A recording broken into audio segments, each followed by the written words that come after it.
They say that love is about sacrifice. It's about standing by someone when their body fails, when the light starts to fade, and when the end is near. I believed that. I lived that. I sold my house. I liquidated my 401k. I even shaved my head in solidarity so he wouldn't feel alone when his hair started to fall out. I gave everything to save my dying husband from stage 4 glioblastoma. But here is the twist that no doctor could diagnose. The tumor didn't exist. The chemotherapy was saline water. And the experimental clinic in Mexico was actually a 5-star resort where he was spending our life savings on margaritas and a mistress. My name is Emily. And this is not just a story about betrayal. This is a story about the most despicable kind of theft, the theft of sympathy. This is how I mourned a living man and how I turned his fake funeral into a real prison sentence. It began on a rainy Tuesday in November.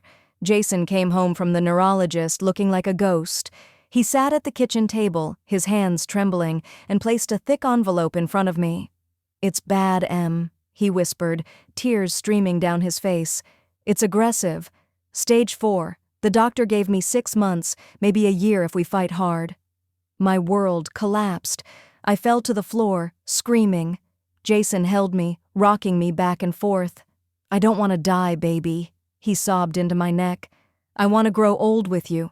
There's a treatment, a new immunotherapy trial in Switzerland and Mexico, but insurance won't cover it. It's cash only. It's expensive." "I don't care about the money," I said, wiping my eyes. "We'll find it. I will sell everything. You are going to live." And I meant it. Over the next 6 months, I became a warrior. I put our dream house, the one we spent 5 years renovating, on the market. It sold in 3 days. We moved into a small, cramping rental apartment. I started a GoFundMe page. I wrote passionate updates about Jason's brave battle. Our friends, family, and even total strangers donated. We raised over $150,000 in donations alone. Added to the house money, we had nearly $500,000. Jason was a master actor. He started losing weight. I later learned he was taking diet pills. He shaved his head, claiming the hair loss had started. He would lock himself in the bathroom to vomit from the chemo pills he claimed to order from Canada. I would sit outside the door, crying, listening to him retch, begging God to spare him. I even shaved my own long blonde hair. I streamed it live on Facebook to raise awareness. Jason kissed my bald head and called me his warrior angel. Then came the trips. "I need to go to the clinic in Cancun for the first round," he said. "No visitors allowed, Em. It's a sterile environment. You stay here and keep working. We need the insurance for the regular meds." He went for 3 weeks. He would FaceTime me from a white room, looking pale and exhausted. "The treatment is brutal," he'd whisper, "but I think it's working." He went away 3 times. Each time, he took $50,000 cash. By June, our bank account was empty. I was working double shifts as a graphic designer just to buy groceries, but I didn't care. He was alive. The lie unraveled because of a single stupid receipt. Jason had returned from his 3rd treatment in Switzerland. He was in the shower. His phone buzzed on the nightstand. Usually, I respected his privacy, but I was looking for a photo of us to post on the GoFundMe page for a thank you update. I picked up his phone. He had forgotten to lock it. I opened the photo gallery. My heart stopped. There were no photos of a hospital, no IVs, no doctors. There were photos of Jason. Jason on a jet ski, Jason eating a steak dinner, Jason holding a cocktail, and Jason with a woman. A young brunette woman. They were kissing in a pool. The geotag said, "The Royal Sands Resort, Cancun." The dates matched his chemo, weeks exactly. I felt like I had been shot. I scrolled back. I found screenshots of documents. I zoomed in. It was his MRI scan. But at the top, I saw a watermark. Sample image, Getty Images.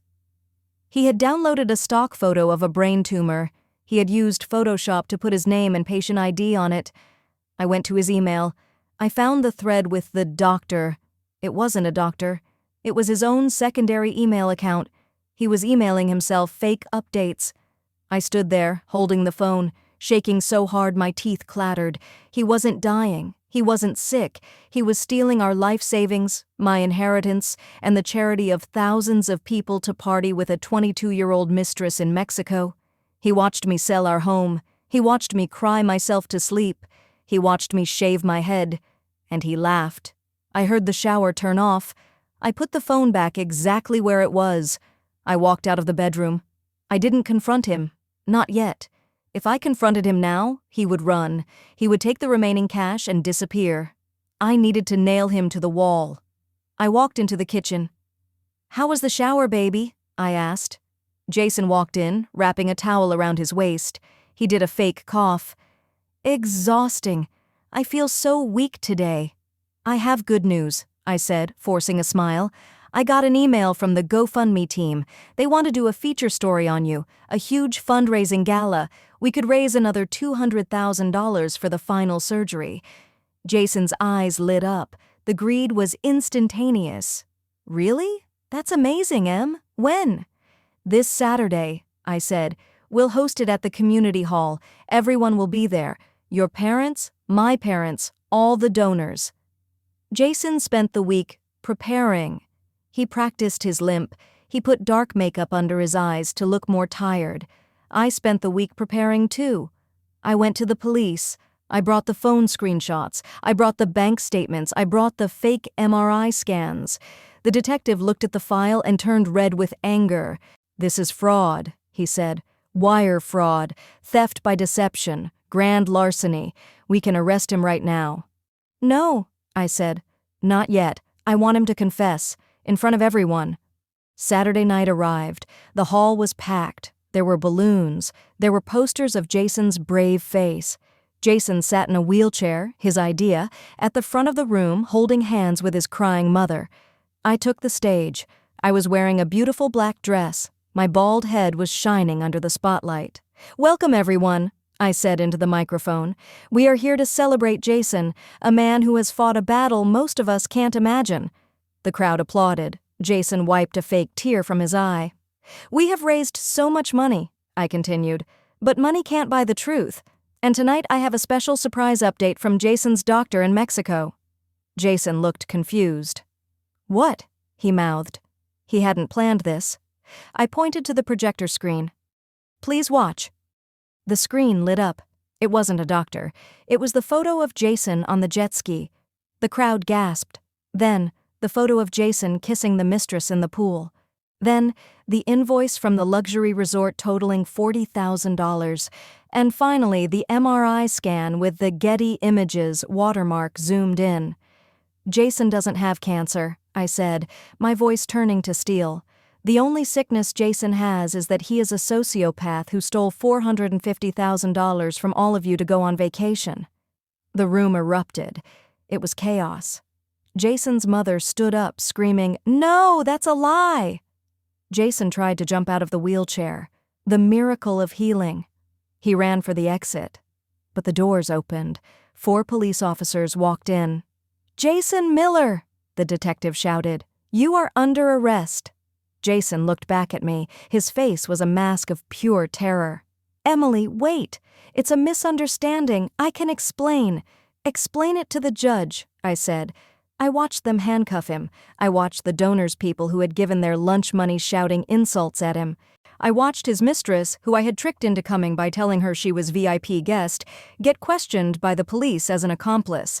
Jason is currently serving 8 years in federal prison. The court seized his assets, but most of the money was gone. I am slowly paying back the donors myself. I work 3 jobs. I live in a studio apartment. My hair is growing back. It's short, like a pixie cut. But I kept the wheelchair. I keep it in the corner of my room. Whenever I feel naive, whenever I feel like trusting a charming man with a sad story, I look at that wheelchair, and I remember that the worst monsters don't hide under the bed. They hide in plain sight, begging for your sympathy while they pick your pockets. Trust, but verify. Even if it breaks your heart, because a broken heart is better than a stolen life. The moral of the story. Emotional manipulation is the most dangerous weapon in a relationship. Predators know that good people want to help. They weaponize your empathy against you. If something doesn't add up, if the doctors are always unavailable, if the treatment is cash only, if the details are vague, don't let love blind you. Asking for proof isn't a lack of trust, it's an act of self-preservation. Real love doesn't ask you to destroy yourself to save them. Real love builds you up. It doesn't bankrupt you.